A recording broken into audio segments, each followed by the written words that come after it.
അൽഹംദുലില്ലാ അൽഹംദുലില്ലാഹി റബ്ബിൽ ആലമീൻ അല്ലാഹുമ്മ സ്വല്ലി അലാ മുഹമ്മദിൻ വഅലാ ആലിഹി വസ്വഹ്ബിഹി അജ്മഈൻ റബ്ബി സിദ്നി ഇൽമൻ നാഫിയൻ വഅമലൻ മുതഖബ്ബലൻ റിസ്കൻ ഹലാലൻ ത്വയ്യിബ ഖുലൂബൻ ഖാശിയ.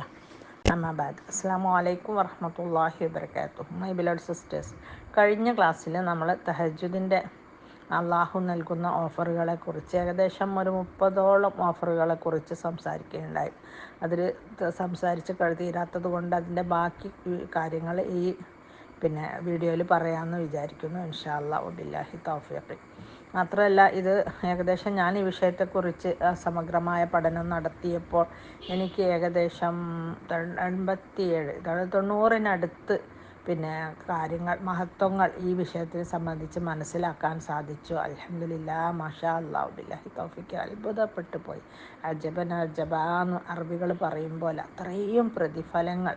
അതായത് ഒരു ഫർള് നമസ്കാരത്തെക്കുറിച്ച് പറയുന്നതിനേക്കാൾ ഏറെ ഫർള് നമസ്കാരം നിസ്കരിക്കാഞ്ഞാൽ എങ്ങനെ, ഖുശൂഇല്ലാഞ്ഞാൽ എങ്ങനെ, ആ വിഷയത്തെക്കുറിച്ചാണ് കൂടുതൽ പറഞ്ഞിട്ടുള്ളത്. അതിൻ്റെ പ്രതിഫലത്തെക്കുറിച്ച് ഒരുപാടൊന്നും ഇതുപോലെ മഹത്വവൽക്കരിപ്പിച്ച് കാണുന്നില്ല. അപ്പോൾ ഫർളിന് ശേഷം ഫർളിനോടൊപ്പിച്ച് തോളോട് തോൾ ചേർന്ന് നിൽക്കുന്ന നമസ്കാരമാണ്. മാത്രവുമല്ല, പ്രവാചകൻ സല്ലല്ലാഹു അലൈഹി വസല്ലമക്ക് ഫർള് നമസ്കാരം തന്നെ ആയിരുന്നു ഇത്. പക്ഷെ നമുക്ക് മാത്രമാണിത് സുന്നത്തായിട്ടുള്ളത്.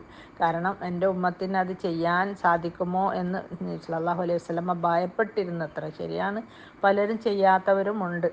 അപ്പോൾ ഈ വിഷയത്തെക്കുറിച്ച് ഇതിൻ്റെ 90ഓളം കാര്യങ്ങൾ പറയാൻ ബുദ്ധിമുട്ടുള്ളത് കൊണ്ട് നിങ്ങളിൻ്റെ ബ്ലോഗിൻ്റെ ലിങ്ക് എൻ്റെ ഡിസ്ക്രിപ്ഷൻ ബോക്സിലോട്ട് കൊടുക്കുന്നതാണ്. അതിൽ വിസിറ്റ് ചെയ്താൽ നിങ്ങൾക്ക് ഇതിൻ്റെ ബാക്കി പ്രതിഫലങ്ങൾ കൂടി മനസ്സിലാകുന്നതായിരിക്കും ഇൻഷാ അല്ലാഹ്. അപ്പോൾ ദമ്പതികൾ തഹജ്ജുദ് നമസ്കരിക്കുന്നതിൽ ഒരുപാട് അള്ളാഹു മഹത്വവൽക്കരിച്ച് പറഞ്ഞിട്ടുള്ളത് കാണാം. വായിച്ചു നോക്കിയാൽ മിറാക്കിളാണെന്ന് വേണം പറയാം. അവരുടെ രണ്ടുപേരുടെയും എല്ലാ ദോഷങ്ങളും അള്ളാഹു പുറത്തു കൊടുക്കുന്നതാണത്രേ. അതായത് രണ്ടുപേർക്കുള്ള എല്ലാം, അതായത് മൻ എസ്തഗ്ഫിറൂനി ഫഗ്ഫിർ ലഹു എന്ന് പറയുന്നുണ്ടല്ലോ. അപ്പം രണ്ടുപേരുടെയും കുറ്റങ്ങൾ പുറത്തു കൊടുക്കും. അവരെ ദിക്ർ ചെല്ലുന്നവർ, അതായത് കസുറത്തി ദാക്കിരീൻ എന്ന് പറഞ്ഞിട്ടൊരു വിഭാഗമുണ്ട് അല്ലേ. അള്ളാഹു സുബ്ഹാനഹു വ തആല ഈ ദമ്പതിമാരെ ആ വിഭാഗത്തിൽ ഉൾപ്പെടുത്തും. പിന്നെ അള്ളാഹുവിൻ്റെ 2 മോഹന വാഗ്ദാനങ്ങളൊന്നുണ്ട്. അതായത് ദമ്പതികൾ ഒരുമിച്ച് നമസ്കരിക്കുന്നതിൽ ഏറെ പുണ്യമുണ്ട്. അങ്ങനെ നമസ്കരിക്കുന്നവരുടെ കുടുംബജീവിതത്തിൽ ഐശ്വര്യമുണ്ടാകുമെന്നും സന്താനങ്ങൾ സ്വാലിഹീങ്ങളാകുമെന്നും അവർ പോലും വിചാരിക്കാത്ത മാർഗത്തിലൂടെ അവർക്ക് വേണ്ടതെല്ലാം ലഭിച്ചു കൊണ്ടിരിക്കുമെന്നും പണ്ഡിതന്മാർ വിശദീകരിച്ചിട്ടുണ്ട്.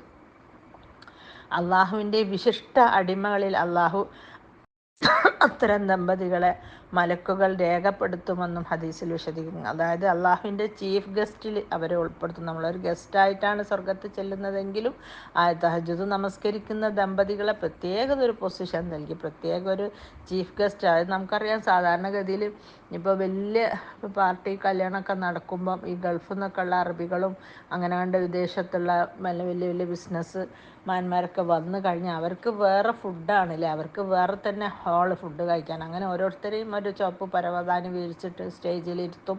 നമ്മളെ നാട്ടിലെ കല്യാണം കാണാമെന്ന് പറഞ്ഞാൽ അവർ ആദരിക്കും. അവർക്ക് മനസ്സിലാവുന്ന ഭാഷയിൽ ആങ്കർ ട്രാൻസ്ലേറ്റ് ചെയ്ത് സംസാരിച്ച് കൊടുക്കും. അതുപോലെ അള്ളാഹു ഇങ്ങനെ ഈ ദമ്പതികൾ നമസ്കരിക്കുന്നവർ അള്ളാഹു ഒരു പ്രത്യേക ചീഫ് ഗസ്റ്റിൻ്റെ ഒരു ഇതിലേക്ക്, ഒരു ലെവലിലേക്ക്, ഹയർ ദറജയിലേക്ക് അള്ളാഹു ഉയർത്തും. അൽഹംദുലില്ലാ, മാഷാ അല്ലാഹ്. അത്തരത്തിലുള്ള ദമ്പതിമാരുടെ കൂട്ടത്തിൽ അള്ളാഹു നമ്മെ ഏവരെയും ഉൾപ്പെടുത്തി അനുഗ്രഹിക്കുമാറാട്ടെ. നമുക്കറിയാം, ചില ദമ്പതികളിൽ, അതായത് ഭാര്യയ്ക്ക് ഭയങ്കര കുശുവായിരിക്കും, ഭർത്താവ് ഭാഗം തിരിഞ്ഞു കൊടുക്കൂല. ചിലത് ഭർത്താവിനായിരിക്കും നല്ല തക്കുവ, കുറേ ഓതും, കുറേ നിസ്കരിക്കും, അങ്ങനെ. അപ്പോൾ ഭാര്യയാണെങ്കിൽ ആ വിഷയത്തിൽ നോട്ട് കോൺസെൻട്രേറ്റഡ്, അവിടെ തീരെ ആ വിഷയം അവർക്ക് ദുനിയാവിലെ വിഷയങ്ങളായിട്ട് പോകും. ചില വളരെ വിരലിനെണ്ണാവുന്ന കേസിൽ മാത്രമാണ് ഭാര്യയും ഭർത്താവും ഇതുപോലെ ഒരുപോലെ തഹജ്ജുദ് നമസ്കരിക്കുക. അത്ര എൻ്റെ ഒരു ഫ്രണ്ട് ഉണ്ട്, അവരെ ഹസ്ബൻഡ് കാണില്ല, ബ്ലൈൻഡാണ്. പക്ഷേ ഈ ഭാര്യ നിർവഹിക്കുന്ന ഓരോ കർമ്മത്തിലും തോളോട് തോൾ ചേർന്ന് അദ്ദേഹം അവരോടൊപ്പം നിൽക്കുന്നത്. അതായത് സുന്നത്ത് നോമ്പൊക്കെ പിടിക്കുമ്പോൾ അവരോട് പറയും, നിനക്ക് മാത്രം കൂലി കിട്ടിയാൽ മതി, എങ്കിൽ എന്നെയും വിളിച്ചുകൂടെ, നമുക്ക് നോമ്പ് പിടിക്കാം. അങ്ങനെ നോമ്പ് നിസ്കാരമൊക്കെ, അതും രാത്രിയിൽ ആ മനുഷ്യൻ പോയിട്ട് ഇമാമൊന്ന് നിസ്കരിക്കുമല്ലോ. അപ്പോൾ ഞാൻ ചോദിച്ചു, നിങ്ങൾക്ക് രാത്രി കണ്ണ് കാണാൻ? രാത്രി നല്ലോണം കാണുക എന്നറിയും. ഇല്ല മാഷാ അല്ലാ, ഓരോ കുതിരത്തിലെ ഇൽമിൻ്റെ ഒരു ഇതിൻ്റെ പിന്നെ സുന്നത്ത് കർമ്മങ്ങൾ നിർവഹിക്കുന്ന തഹജ്ജുദിൻ്റെ നിസ്കാരത്തിന് രണ്ടാളും എണീറ്റ് തഹജ്ജുദ് നിസ്കരിക്കും. ഇത് നമ്മളിൽ എത്ര പേർക്ക് അവകാശപ്പെടാനുണ്ടാവില്ലേ ദമ്പതികൾ ഒരുമിച്ച് നമസ്കരിക്കുന്നത്? അൽഹംദുലില്ലാ, അതൊരു ഭാഗ്യം തന്നെയാണ്. അത്തരത്തിലുള്ള മഹനീയ അള്ളാഹുവിൻ്റെ അടുത്ത് വിശിഷ്ട സ്ഥാനം നൽകുന്ന, ഹയർ ദർജസ് ഓഫർ ചെയ്യുന്ന അത്തരത്തിലുള്ള ദമ്പതിമാരുടെ കൂട്ടത്തിൽ നമ്മളെ ഏവരെയും ഉൾപ്പെടുത്തി അനുഗ്രഹിക്കുമാറാകട്ടെ. നമ്മളൊരു നല്ല ഇൽമിൻ്റെ സദസ്സിലാണ് ഇരിക്കുന്നത്. ഈ സദസ്സിൽ വെച്ച് നമ്മുടെ പിന്നെ പാപങ്ങൾ പൊറുക്കപ്പെടുകയും ചെയ്യാത്തിന് പകരം ഹസനാത്തുകൾ എഴുതപ്പെടുകയും ചെയ്യുന്ന ഒരു സദസ്സാണ്. മാത്രവുമല്ല, അള്ളാഹുവിൻ്റെ അർശ് വരെ മലക്കുകൾ ഇങ്ങനെ സ്റ്റെപ്പ് ബൈ സ്റ്റെപ്പായിട്ട് നിന്നിട്ട് നമ്മുടെ ഓരോ കാര്യങ്ങളും അള്ളാഹുവിൻ്റെ അടുത്ത് അപ്പോഴൊക്കെ അപ്ഡേഷൻ എത്തുന്നുണ്ട്. അതുപോലെ നമ്മുടെ ഭർത്താക്കന്മാർക്കും നമ്മളെ ദമ്പതികൾ നിസ്കരിക്കാൻ മടിയുള്ള സഹോദരിമാർക്കും കൃത്യമായിട്ട്, അതായത് ഒരു പേരിന് മാത്രം 10 മിനിറ്റ് 15 മിനിറ്റ് നമസ്കരിക്കുന്നവർക്ക് നിസ്കാരം വളരെ ദീർഘിപ്പിക്കാനും ഒക്കെ ഉള്ളൊരു സന്മനസ് അള്ളാഹു സുബ്ഹാനഹു വ തആല പ്രദാനം ചെയ്യുമാറാകട്ടെ. ആമീൻ. അബൂ മാലിക്കിൽ അശ്ശരി റളിയല്ലാഹുവിൽ നിന്ന് നിവേദനം ചെയ്ത ഹദീസിൽ ഖാല റസൂലുള്ളാഹി സ്വല്ലല്ലാഹു അലൈഹി വസല്ലം, അവർ പറയുന്നു, അതായത് നബി സല്ലല്ലാഹു അലൈഹി വസല്ലമ പറഞ്ഞതായിട്ട് ഞാൻ ഓർക്കുന്നു, ദമ്പതികൾ രണ്ടുപേരും ഒരുമിച്ച് നമസ്കരിക്കുകയും ദിക്ർ ചൊല്ലിക്കൊണ്ടിരിക്കുകയും ചെയ്താൽ അവർ രണ്ടുപേരുടെയും ദോഷങ്ങൾ അള്ളാഹു പുറത്തു കൊടുക്കും. ദിക്ർ ചെല്ലുന്നവരുടെ കൂട്ടത്തിൽ ഉൾപ്പെടുത്തും. തബ്രാനി റിപ്പോർട്ട് ചെയ്ത ഹദീസിൽ. അത് പിന്നെ രാത്രി നമസ്കാരം പതിവാക്കുന്നവരെ ഖിയാമത്ത് നാളിൽ അള്ളാഹു പ്രത്യേകം പരിഗണിക്കും. അതായത് ഒരു പ്രത്യേക കൺസിഡറേഷൻ നൽകും അല്ലേ. അവർ വിചാരണ കൂടാതെ സ്വർഗത്തിൽ പ്രവേശിക്കുമെന്ന് ഇബ്നു മസ്ഊദ് റിപ്പോർട്ട് ചെയ്യുമെന്ന് നബി വചനം കാണാം. രണ്ട് വ്യക്തികളുടെ കാര്യത്തിൽ അള്ളാഹു അത്ഭുതപ്പെടും അത്രേ. കൊടുന്തണുപ്പുള്ള രാത്രിയിൽ എഴുന്നേറ്റ് വുളു ചെയ്ത് നമസ്കരിക്കുന്നവരാണ് ഒരാൾ. അവനെ കാണുമ്പോൾ മലക്കുകളോട് അള്ളാഹു അഭിമാനപൂർവ്വം പറയും, എൻ്റെ അടിമയെ കണ്ടില്ലേ, അവൻ വിരിപ്പും പുതപ്പും ഭാര്യയുമെല്ലാം ഉപേക്ഷിച്ച് എൻ്റെ പ്രതിഫലം മോഹിച്ച് നമസ്കരിക്കുന്നത്. തീർച്ചയായും അവൻ ചോദിക്കുന്നതെല്ലാം ഞാൻ നൽകും. അവന് ഭയപ്പാടിൽ നിന്ന് ഞാൻ അവനെ നിർഭയനാക്കും. ഇത് ഇമാം അഹമ്മദ് തൊബ്രാനി മുതലായവർ റിപ്പോർട്ട് ചെയ്ത ഹദീസിലാണ് ഇപ്രകാരം. അപ്പോൾ നിങ്ങളൊന്ന് മനസ്സിലാക്കി ആലോചിച്ച് നോക്കിയില്ലേ, നമ്മൾ ചോദിച്ചതെല്ലാം നൽകും. ശരിയാണ്, നമ്മൾ എന്തെങ്കിലുമൊക്കെ വെറുതെ ചോദിച്ചിട്ട കാര്യങ്ങളായിരിക്കും അള്ളാഹു അറിയാതെ നമ്മളിലേക്ക്. എനിക്കൊക്കെ ഒരുപാട് അനുഭവങ്ങളുണ്ട്. പിന്നെ പല ഭയപ്പാടിൽ നിന്ന് നിർഭയരാക്കും. വലിയ വലിയ വലിയ പ്രശ്നങ്ങൾ ഇഷ്യൂസ് ജീവിതത്തിൽ വന്നു കഴിഞ്ഞാലും അതൊരു പ്രശ്നമാണെന്ന് തോന്നിക്കൂല. അത് തവക്കൽത്തു അലല്ലാഹ്, അത് അള്ളാഹ്ക്ക് അറിയാലോ. ഇതിനു മുമ്പും ഇതുപോലെ പല ക്രൈസിസ് ഉണ്ടായിട്ട് അള്ളാഹു നമ്മളെ അതിൽ നിന്നൊക്കെ രക്ഷപ്പെടുത്തിയതാണല്ലോ. ഇത് തഹജ്ജുദ് നിസ്കാരത്തിൻ്റെ സമയം വരെയുള്ള ഒരു ഗ്യാപ്പ് മാത്രമാണ് നമ്മളവിടെ നല്ല വെയിറ്റ് ചെയ്യുന്നത്. അത് കഴിഞ്ഞാൽ അള്ളാഹിനെ അങ്ങ് ഏൽപ്പിച്ച് കഴിഞ്ഞാൽ കഴിഞ്ഞ്. കാരണം നമ്മൾ വക്കീലാണല്ലേ. അള്ളാഹു നമ്മളെ കാര്യങ്ങളെല്ലാം ഏറ്റെടുത്ത് ഞാൻ ചെയ്തോളാം ആര് പറയും? നമ്മളെ മാതാപിതാക്കൾ പറയും, ഭർത്താവ് പറയും, ആരും പറയില്ല അല്ലേ.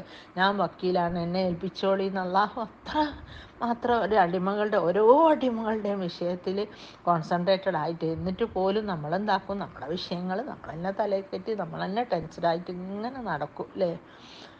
അതല്ല, പിന്നെ അങ്ങനെ നമസ്കരിക്കുന്നവരുടെ കുടുംബ ജീവിതത്തിൽ ഭയങ്കര ഐശ്വര്യമാണ് അല്ലേ.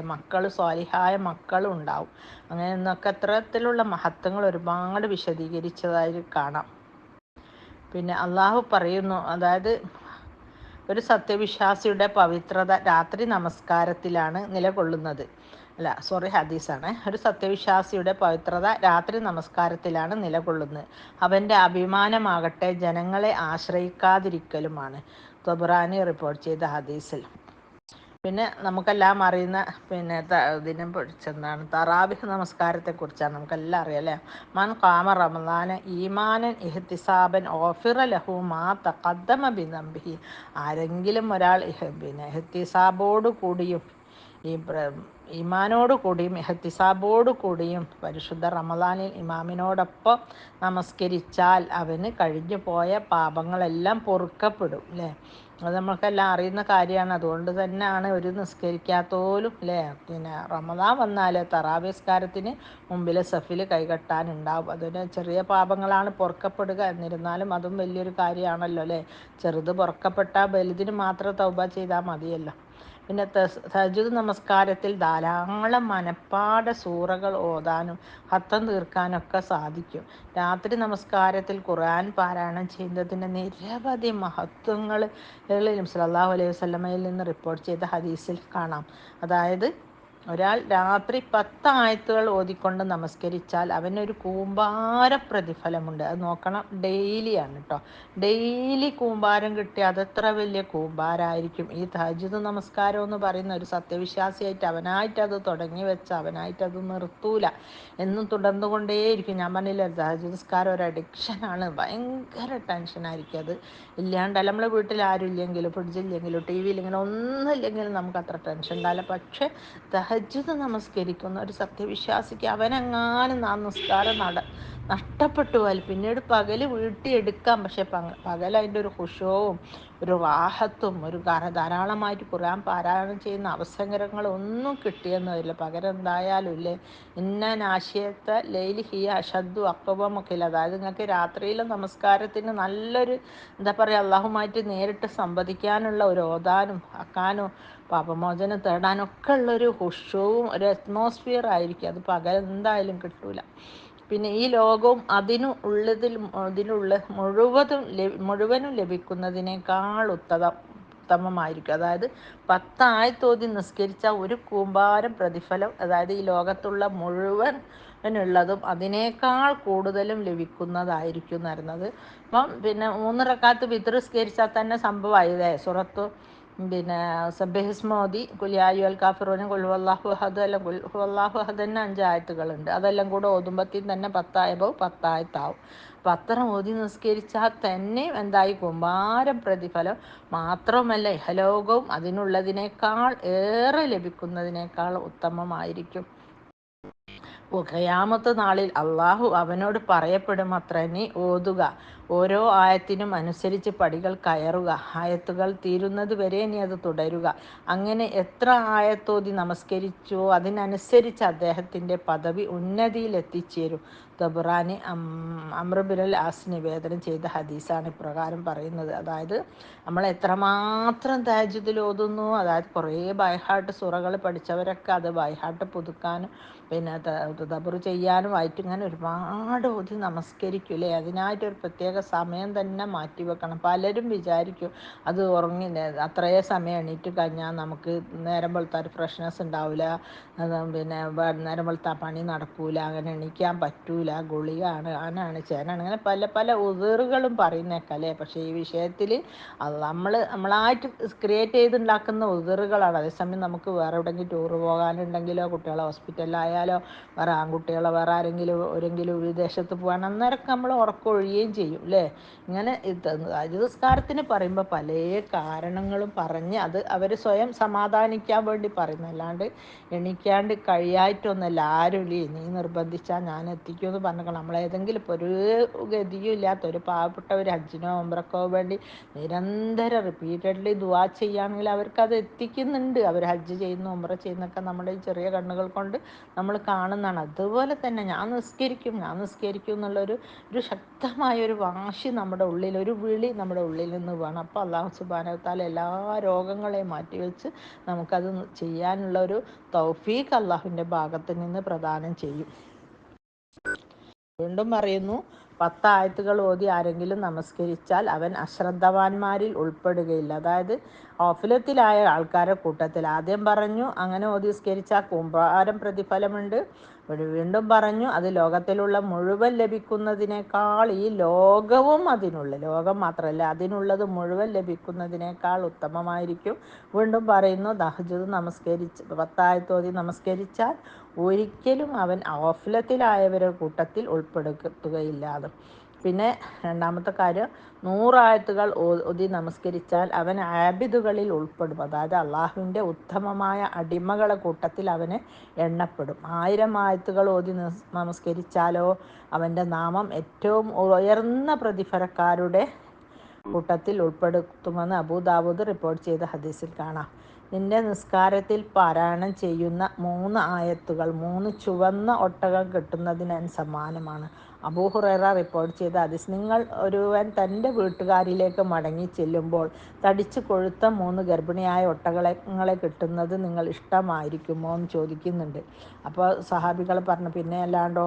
അപ്പോൾ 3 ആയത്ത് ഓതി നമസ്കരിച്ചാൽ, അതായത് പള്ളിയിൽ വെച്ചോ പിന്നെ രാത്രി നമസ്കാരത്തിലോ ഓരോ ആയത്ത് ഓതി നമസ്കരിക്കുമ്പോഴും, അതായത് സാധാരണ ഒട്ടകങ്ങളല്ല, സാധാരണ ഇതുമല്ല, അത് തടിച്ചു കൊഴുത്ത ഒട്ടകങ്ങൾ, അതും ഗർഭിണിയായ ഒട്ടകങ്ങൾ, ഏറ്റവും വില കൂടിയ കോസ്റ്റ്ലി ഒട്ടകങ്ങളെ കാറ്റഗറിയിലാണ് ഇതിൻ്റെ പ്രതിഫലം രേഖപ്പെടുത്തുന്നത്. അതുകൊണ്ട് മാക്സിമം ആയത്തുകൾ ഓതി, അല്ലാണ്ട് 4 മണിക്ക് എണീച്ച് 4:30 വരെ ടോയ്ലറ്റിൽ പോയിരുന്ന് കാട്ടിക്കൂട്ടിയുള്ള നിസ്കാരമല്ല.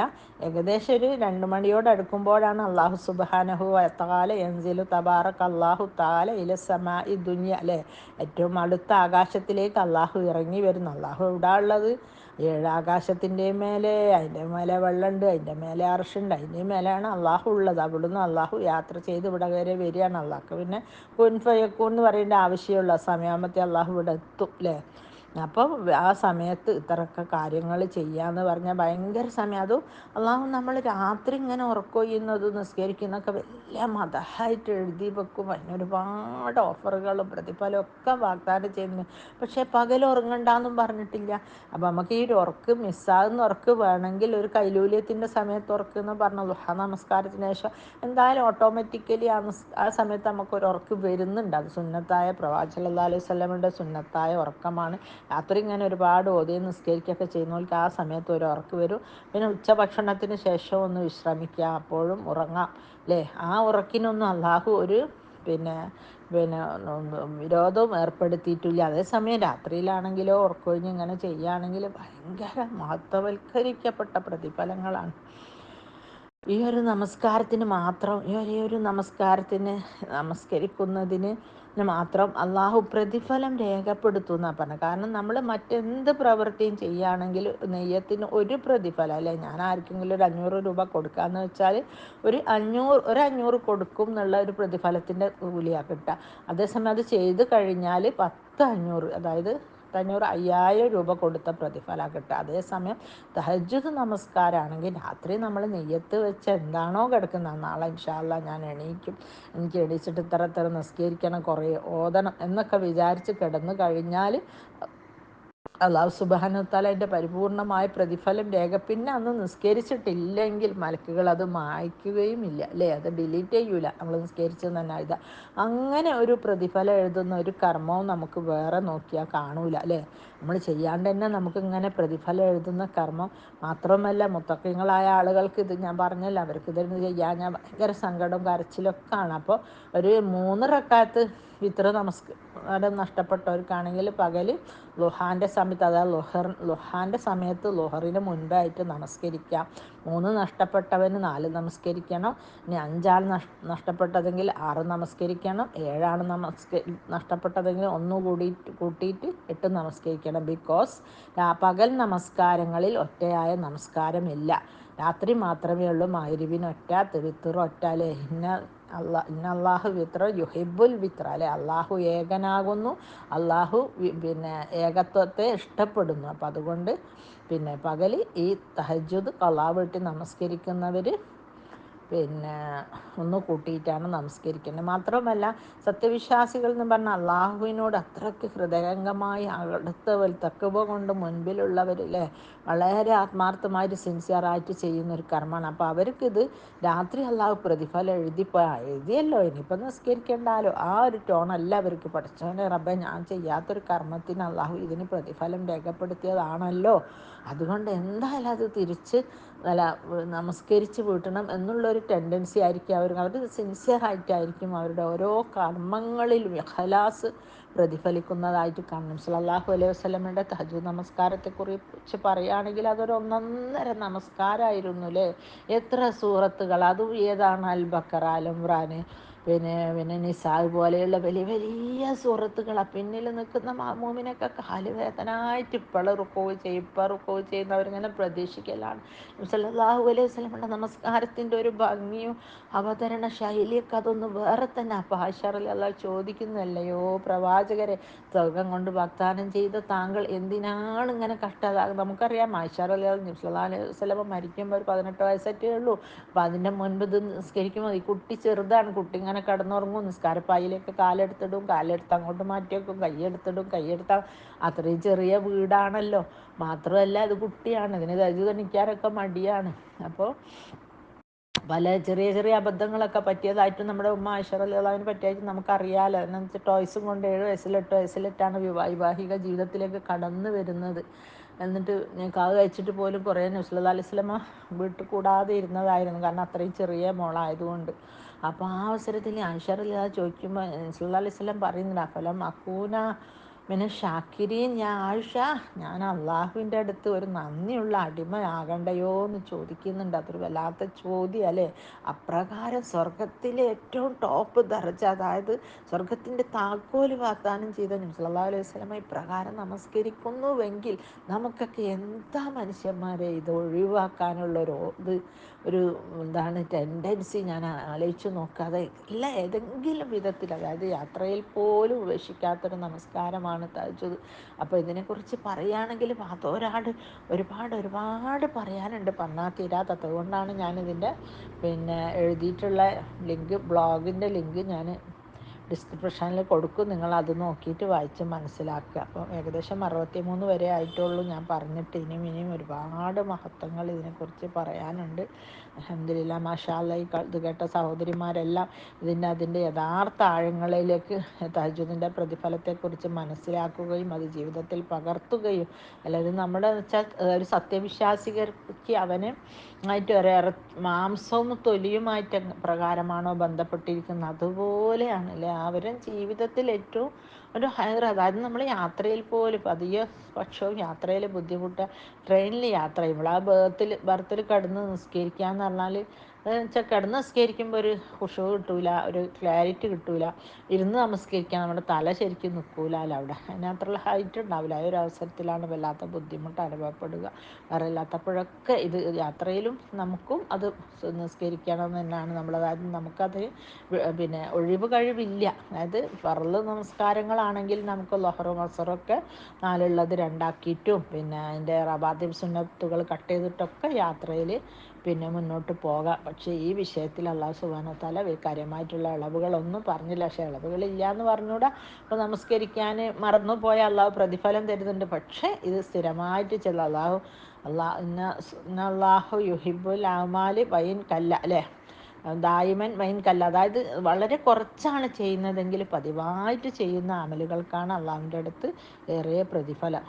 ഇൻഷാ അല്ലാഹ്, വബില്ലാഹി തൗഫീഖ്. ഇതെല്ലാം മനസ്സിലാക്കുവാനും ജീവിതത്തിൽ പകർത്തുവാനും യഥാർത്ഥ സത്യവിശ്വാസിയായിക്കൊണ്ട് അള്ളാഹുവിൻ്റെ അടുത്ത് ഏറ്റവും ഉന്നതമായ ദർജയിൽ എത്തുവാനും വിധി കൂട്ടുമാറാകട്ടെ. ആ ഒരു വിഷയം കൂടെ പറയാനിരിക്കുന്നത്, അതായത് ഒരിക്കൽ ഒരു സ്വഹാബി നബി സല്ലല്ലാഹു അലൈഹി വസല്ലമയുടെ പള്ളിയിൽ വെച്ചിട്ട് ഇങ്ങനെ സൂറത്തുൽ ഇഖ്ലാസ് രാത്രി നമസ്കാരത്തിൽ ഇങ്ങനെ കണ്ടിന്യൂസ്ലി ഇങ്ങനെ ഓതിക്കൊണ്ടിരിക്കുകയാണ്. അപ്പം അതൊരു വലിയ കുറ്റമായിട്ട് വേറൊരു സ്വഹാബി കേട്ട സ്വഹാബി നബി സല്ലല്ലാഹു അലൈഹി വസല്ലമയുടെ അടുത്ത് വന്നിട്ട് പരാതിപ്പെടുകയാണ്, ഇങ്ങനെ അവൻ വെറും ഇഖ്ലാസ് തന്നെ ഓതി നമസ്കരിക്കുന്നു എന്ന്. അപ്പോൾ അത് നമ്മെ സംബന്ധിച്ചിടത്തോളം ഒരു ചെറിയ സൂറാണ്, അത് മാത്രം ഓതാൻ ഒരു മടിയന്മാർ ലക്ഷങ്ങൾ ഖുൽ വല്ലാഹു ഓതിയിട്ടാണോ നമസ്കരിക്കുക എന്നൊരു ഒരു ഇൻസൾട്ടഡ് ടോണിൽ നമ്മൾ സംസാരിക്കുന്നത് കാണാം. പക്ഷേ സൂറത്തുൽ ഇഖ്ലാസ് എന്ന് പറയുന്ന ഖുർആൻ 30 ജുസിനെ 3 ഭാഗമാക്കിയ 10 ജുസിന് തുല്യമാണ് അല്ലേ ഒരു സൂറത്തുൽ ഇഖ്ലാസ്. അത്രയും വെയിറ്റ് ഉണ്ട്. തൗഹീദിൻ്റെ മഹത്തായ ഖനിയാണെന്ന് വേണം പറയാം അല്ലേ, ട്രഷറാണത്. അപ്പോൾ അങ്ങനെ പരാതി വന്നപ്പോൾ നബി സല്ലല്ലാഹു അലൈഹി വസല്ലം അദ്ദേഹത്തോടായി ചോദിക്കുന്നുണ്ടാവും, വല്ലദീ നഫ്സി ബിയദിഹി, എൻ്റെ ആത്മാവ് ആരുടെ കയ്യിലാണോ സത്യം, ഇന്നഹാ തഅദിലു സുലുസൽ ഖുർആൻ, ഇതാണെങ്കിൽ ഖുർആനിൻ്റെ 3 ഭാഗത്തിൽ ഒന്നാണ്. അതായത് ഈ കംപ്ലൈൻറ്റ് പറയാൻ വന്ന സ്വഹാബിനോടും സല്ലല്ലാഹു അലൈഹി വസല്ലമ അദ്ദേഹം പറഞ്ഞതൊരു കുറ്റമായിട്ടാണ് അവിടെ അവതരിപ്പിക്കുന്നത്. അതായത് അങ്ങനെ ഓതാം. നിങ്ങൾ സപ്പോസ് നിങ്ങളൊന്ന് വിചാരിച്ച് നോക്കി, ആ മനുഷ്യനെങ്ങാനും ഇതൊരു 100ഓ 120 അല്ലെങ്കിൽ ഒരു 90 പ്രാവശ്യം ഓതുക, അല്ലെങ്കിൽ 90 പ്രാവശ്യം ഓതി എന്ന് വിചാരിക്കുക. അങ്ങനെ ഓതുകയാണെങ്കിൽ അദ്ദേഹത്തിന് എത്രമാത്രം പ്രതിഫലമായിരിക്കും കിട്ടുകയല്ലേ. 30 ഖുർആൻ ഹത്തം തീർത്ത പ്രതിഫലമായിരിക്കും കിട്ടുകയല്ലേ. അത് വേറെയും ഖുർആനുകൾ മനപ്പാടുള്ളതും വേറെ വലിയ സുഹൃത്തുക്കളൊക്കെ ഓതുന്നുണ്ടായിരിക്കാം. അപ്പോൾ ഇത്രയ്ക്ക് മഹത്തായ പ്രതിഫലങ്ങളുള്ള ഈ ഒരു പാരായണം നിർവഹിക്കാനുള്ള ഒരു ഒക്കേഷൻ നമ്മൾ ഒരിക്കലും നഷ്ടപ്പെടുത്തരുത്. ഇത് നമ്മുടെ ജീവിതത്തിൽ മുറുകെ പിടിക്കണം അല്ലേ. പ്രവാചകൻ സല്ലല്ലാഹു അലൈഹി വസല്ലമയുടെ സുന്നത്തുകളെ മുറുകെ പിടിച്ചാൽ പ്രവാചകൻ സല്ലല്ലാഹു അലൈഹി വസല്ലമയോടൊപ്പം ആ റസൂലുള്ളാഹിലെ അള്ളാഹു സല്ലല്ലാഹു അലൈഹി വസല്ലമയോടൊപ്പം സ്വർഗത്തിലാണ്. അത്തരത്തിലുള്ള സത്യവിശ്വാസികൾ നമ്മെ ഏവരെയും ഉൾപ്പെടുത്തി അനുഗ്രഹിക്കുമാറാകട്ടെ. ആമീൻ. അസ്സലാമു അലൈക്കും വറഹ്മത്തുള്ളാഹി വബറകാതുഹു. സുബ്ഹാനക അല്ലാഹുമ്മ വബിഹംദിക വനശ്ഹദു അല്ലാ ഇലാഹ ഇല്ലാ അൻത വനസ്തഗ്ഫിറുക വനതൂബു ഇലൈക്. ആമീൻ ബിറഹ്മതിക യാ അർഹമർ റഹീമീൻ.